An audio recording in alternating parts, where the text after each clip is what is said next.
A very good evening to you there and welcome to Idea TV News at 9. My name is Cynthia Bassi. We begin with the headlines. Federal government opens application for 2026 overseas scholarships. Over 170 worshippers abducted as bandits raid churches in Kaduna. DOUMBOUYA sworn in as Guinea's president pledges unity and reforms. Internet access restored across Uganda after election restrictions. And away from Africa, Greenland rejects Trump tariff threat as Europe warns of strong response. In business, Gabon launches poultry loan scheme targets chicken import ban by 2027. And in health, Cross River to launch 2026 measles rubella HPV vaccination campaign. In sport, FIFA unveils trophy for inaugural Women's Champions Cup. And now the news in full. The federal government has opened applications for the 2026 Petroleum Technology Development Fund Overseas Scholarship Scheme, offering Nigerian postgraduate students the chance to study abroad. The announcement was made today, Monday, by the presidency. The scholarship targets master's and doctoral candidates in oil and gas-related fields with placement in the United Kingdom, Germany, France, and Malaysia. Successful applicants will receive full support including tuition, travel accommodation, living allowances, and health insurance. Officials say the program is designed to build local capacity in Nigeria's oil and gas sector through advanced training and research. Applications close on Thursday, February 27th, and candidates must apply online through the PTDF portal. Moving on, at least 170 worshippers have been abducted following coordinated bandit attacks on two churches in Kaduna State. The incident happened on Sunday during church services in Kurmin Wali Community, Kajuru local government area. Eyewitnesses say the attackers stormed the area while worshippers were gathered, targeting the Equa Church and the Cherubim and Seraphim Church. The assault threw the community into panic as congregants were taken away into nearby forest.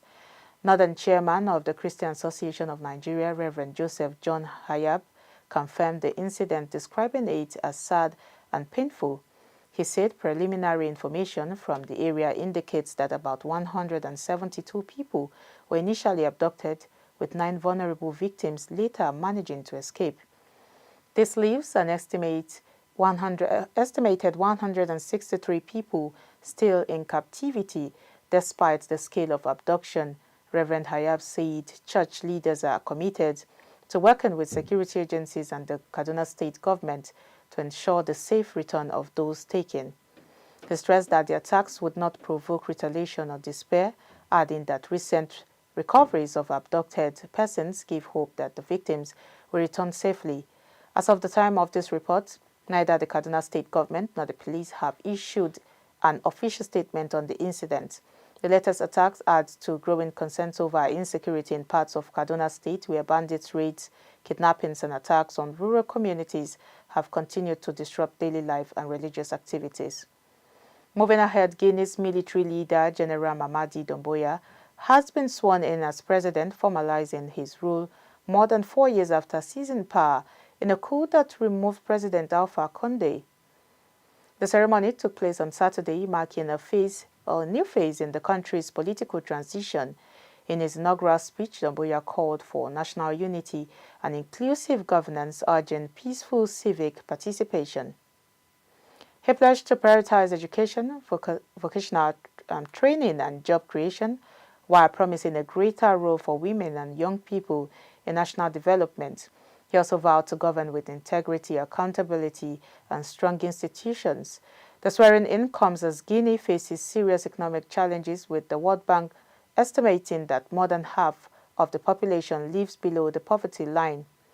Despite this, the economy is forecast to grow strongly in the coming years, driven largely by major mining projects, including Simandou, as the country seeks stability and recovery.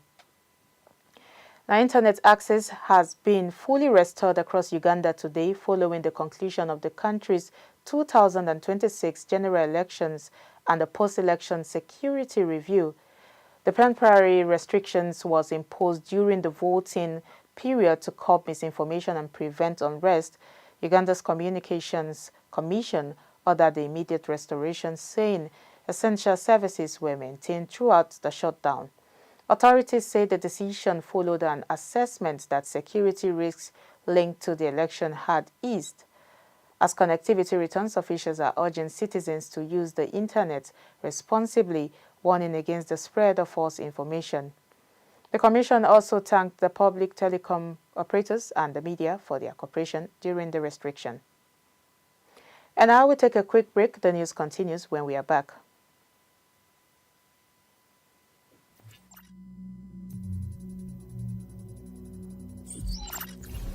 Machine customers.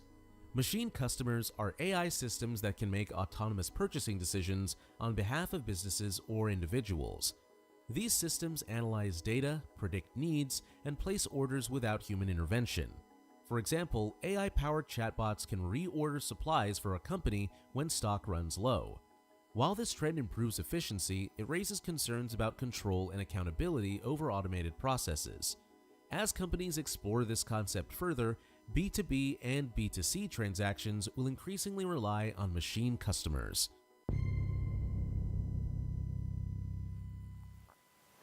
Welcome back. If you're just joining, this is Idea TV News at 9.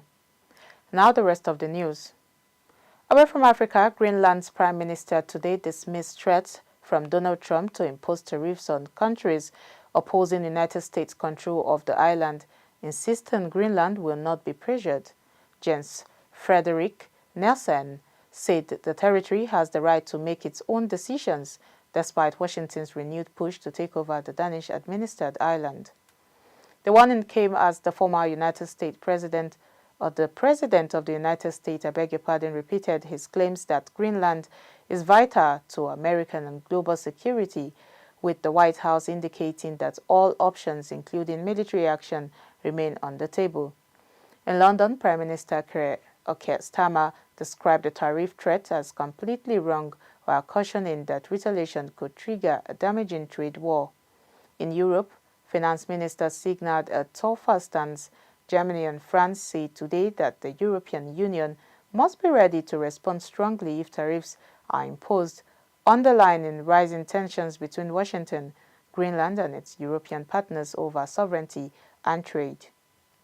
Now in business news, Gabon has unveiled a new financing program aimed at boosting domestic poultry production and cutting reliance on imported chicken. The country's Bank for Commerce and Entrepreneurship, BCEG, has approved a 360 million CFA loan for BTF Farming, an agribusiness operator, as part of a wider push to strengthen local food production. The funding, announced during President Brice Clotaire Oligui Nguema's visit to the farm in Akanda, will be used to modernize equipment, expand farmland, and raise output.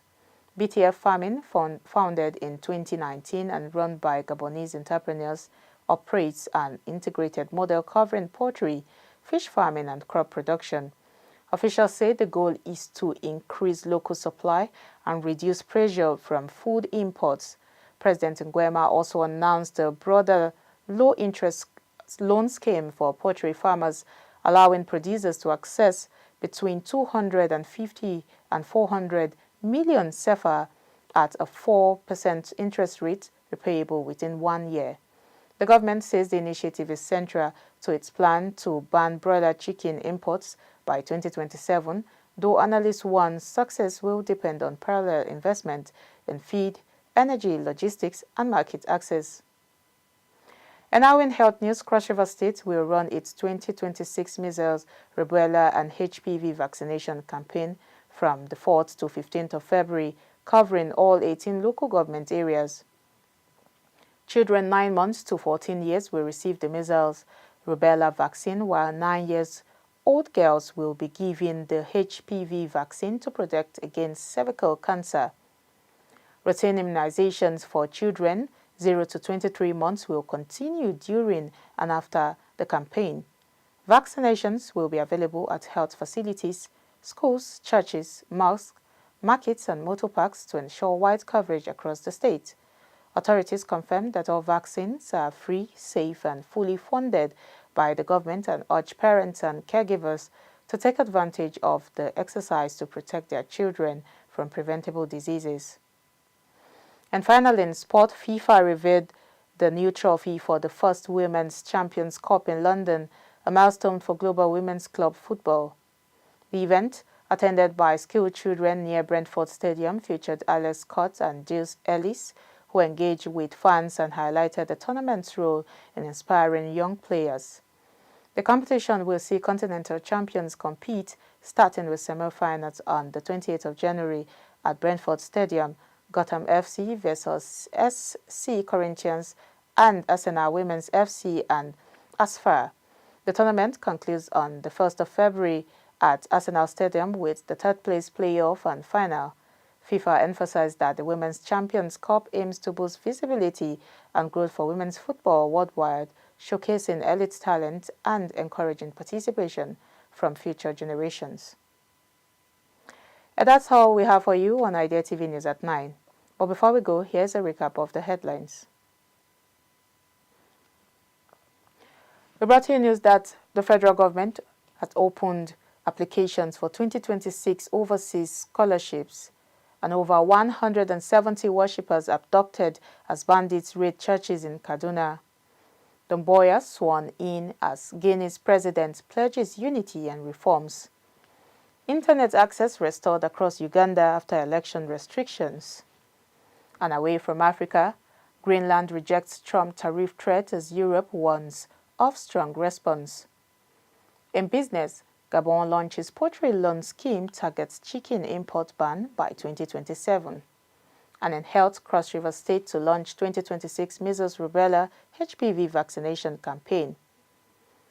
Finally, in sport, FIFA unveils trophy for inaugural Women's Champions Cup.